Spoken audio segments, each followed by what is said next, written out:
వైఎస్ఆర్సీపీ రాష్ట్ర అధికార ప్రతినిధి శేఖర్ రెడ్డి గారు. శేఖర్ రెడ్డి గారు నమస్తే అండి.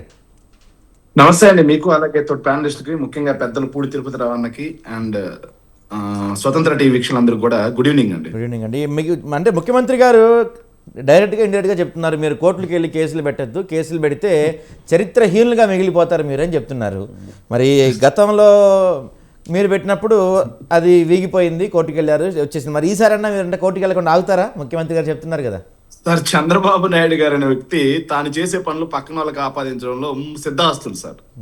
ఇది చరిత్ర చెప్పిన సత్యం. మనకి YSR Congress party GOMS number 176 తీసుకొచ్చినప్పుడు దాన్ని కోర్టుకు వెళ్ళి కేసు వేసి సుప్రీంకోర్టులో ఆపించింది ఎవరా? బిర్రు ప్రతాప్ రెడ్డి, తెలుగుదేశం పార్టీ నాయకుడు కాదా? సో బీసీల మీద ఈరోజు ప్రేమ గుర్తొచ్చిందండి. నిజంగా నవ్వొస్తుంది. చంద్రబాబు నాయుడు గారికి బీసీలు అనే వాళ్ళు కేవలం ఎన్నికల వస్తువు మాత్రమే. బీసీలకు ఆయన చేసేది ఏముండదు. లెక్కల్లో చెప్పమంటే ఏం చెప్పలేరు ఆయన. కేవలం బీసీలు మా వెన్నుముక్క, బ్యాక్ బోను, బీసీల పునాదుల మీద పుట్టిన పార్టీ. కానీ అదే బీసీల పునాదుల మీద పుట్టిన పార్టీ ఈ రోజు వరకు, మొన్న నిమ్మకాయల ఏదైతే మన చింతకాయల ఆయన పాత్రుడు తనయ్యను పంపించేంత వరకు ఒక్క వ్యక్తిని కూడా కనీసం చంద్రబాబు నాయుడు గారు రాజ్యసభకు పంపించాల. అలాంటి పరిస్థితులు ఆయనకు ఉన్నాయి. సో ఆయన దుర్మార్గంగా ఈరోజు సార్ ఇది 50% వీగిపోద్ది అని తెలిసి కూడా ఇది తీసుకొచ్చి పెట్టి అసెంబ్లీ సాక్షిగా వైసీపీ వాళ్ళు కేసులు వేసి ఆపకపోతే అంటున్నాడంటే నీ చిత్తశుద్ధి ఏంటి? ఎవరో ఒకరి చేత కేసు వేపిస్తావు, వైసీపీ వాళ్ళు ఆపిచ్చారు అని చెప్పేసి మళ్ళీ దుష్ప్రచారం చేయడం కోసం, బీసీలను ఎన్నికల్లో వాడుకోవడం కోసం జరుగుతున్నటువంటి కుట్ర మాత్రమే. నిజంగా బీసీల మీద చిత్తశుద్ధి ఉందనుకో, నువ్వు చేయాలి కదా. సో ఇంకా దారుణమైన అంశం ఏంటంటే బీసీల గురించి ఆయన మాట్లాడుతుంటే నవ్వు వచ్చింది నాకు. సో వైఎస్ఆర్ కాంగ్రెస్ పార్టీ 2020 డిసెంబర్లో బీసీలకి 35% రిజర్వేషన్ ఇచ్చేలాగా స్థానిక సంస్థలు ఎన్నికలకు వెళ్ళాలని చెప్పేసి జీవోఎంఎస్ నెంబర్ 176 తీసుకొస్తే దాన్ని కొట్టేసిన తర్వాత చట్టబద్ధతతో పని లేకుండా మా పార్టీ తరపున ఇస్తామని చెప్పి లోక్సభ ఎంపీలను 44%, రాజ్యసభ ఎంపీలను 36%, ఎమ్మెల్సీలు 48%, మేయర్లు 69%, జిల్లా పరిషత్ చైర్పర్సన్లు 46%, ఎంపీపీలు 38%, మున్సిపల్ చైర్పర్సన్లు 53%, వ్యవసాయ మార్కెట్ కమిటీ చైర్పర్సన్లు 39%, ఇతర కార్పొరేషన్ చైర్పర్సన్లు 39%, బీసీ కార్పొరేషన్ చైర్పర్సన్లు 100% వాళ్ళకి, ఇక జెడ్పీటీసీలు 34%, ఎంపీటీసీలు 34%, సర్పంచులు 39%. మేము మా పార్టీ తరపు నుంచి కల్పించాం. మరి చంద్రబాబు నాయుడు అనే ఒక వ్యక్తి ఎంత శాతం బీసీలకి రాజ్యాధికారంలో అవకాశం కల్పించాడో చెప్పమనండి. ఎంతమంది మంత్రులను చేశారు, ఎంతమందిని రాజ్యసభకు పంపించారు, ఎంతమందిని లోక్సభకు పంపించారు, ఎంతమందిని ఎమ్మెల్సీలు చేశారు, ఎంతమందిని ఎమ్మెల్యేలు చేశారు, వాళ్ళ పార్టీ తరపు నుంచి పర్సంటేజ్ చెప్పమనండి. సో బీసీల పునాదుల మీద పుట్టామని చెప్పి బీసీలను రాజకీయాలకు వాడుకునేది మీరైతే, బీసీలకు రాజ్యాధికారం అందించాలి అనే దిశగా అడుగులు వేసింది మేము. చంద్రబాబు నాయుడు గారి చరిత్ర, మన చరిత్ర ఒకసారి తీయండి. బీసీలకి చంద్రబాబు నాయుడు గారు ఎంత ఈ దుర్మార్గమైనటువంటి మాటలు మాట్లాడతారు. బీసీలకి చంద్రబాబు నాయుడు గారు 2014 నుంచి 2019 మధ్యలో బీసీ కార్పొరేషన్ ద్వారా అందజేసినటువంటి డబ్బు, ఏది సంక్షేమం కలుపుకొని కూడా అందజేసిన డబ్బు 5 సంవత్సరాల్లో కేవలం 13,600 కోట్లు. 13,600 కోట్ల రూపాయలు మాత్రమే. కానీ వైఎస్ఆర్ కాంగ్రెస్ పార్టీ కోవిడ్ లాంటి కష్టకాలం ఉన్నా సరే 1,70,000 కోట్ల రూపాయలు బీసీలకి సంక్షేమం అభివృద్ధి కోసం ఖర్చు చేసింది. సో 13,000 కోట్ల రూపాయలు ఎక్కడ, 1,70,000 కోట్ల రూపాయలు ఎక్కడ?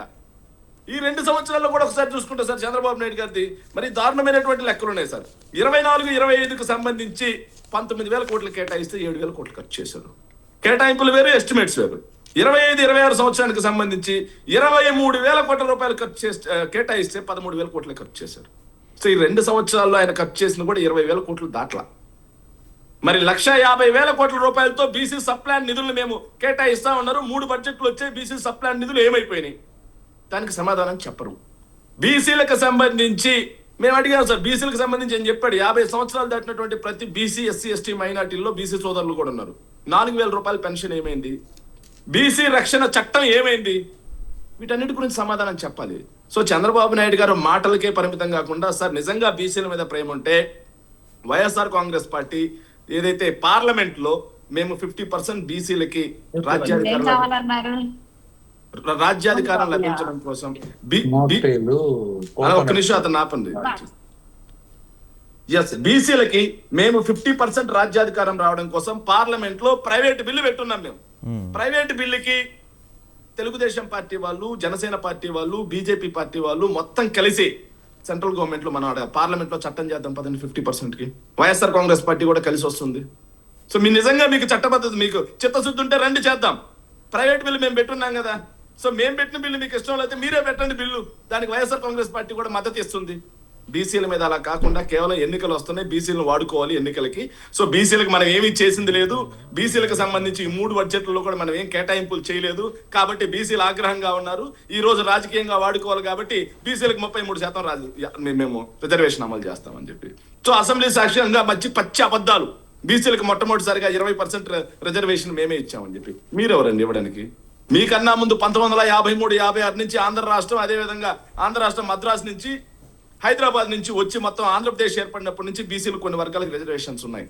తర్వాత 63లో GOMS నెంబర్ 1886 తీసుకొచ్చి వాళ్ళు కొన్ని వర్గాలకు 25% ఇస్తే రద్దు చేశారు.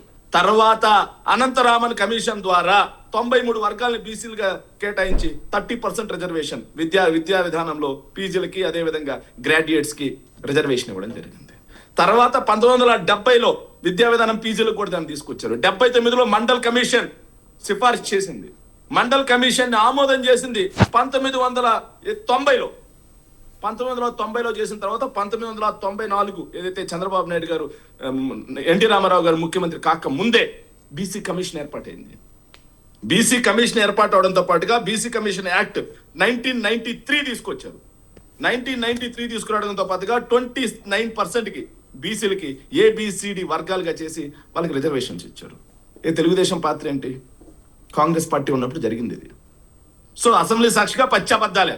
డ్వాక్రా సంఘాలు పివి నరసింహారావు తీసుకొస్తే మావే అని చెప్తారు. ఇప్పుడేమో ఎక్కడ చూస్తే బీసీలు వచ్చేసి ఆ రోజు బీసీ సంఘాలకు సంబంధించి అనంతరామన్ కమిటీ దగ్గర నుంచి, మండల్ కమిటీ దగ్గర నుంచి సుప్రీంకోర్టు తీర్పు వరకు వచ్చి 1993లో యాక్ట్ తీసుకొస్తే దాన్ని ఎన్టీ రామారావు గారు తీసుకొచ్చారని చెప్పేసి వాళ్ళ పార్టీ కేటాయించుకుంటారు.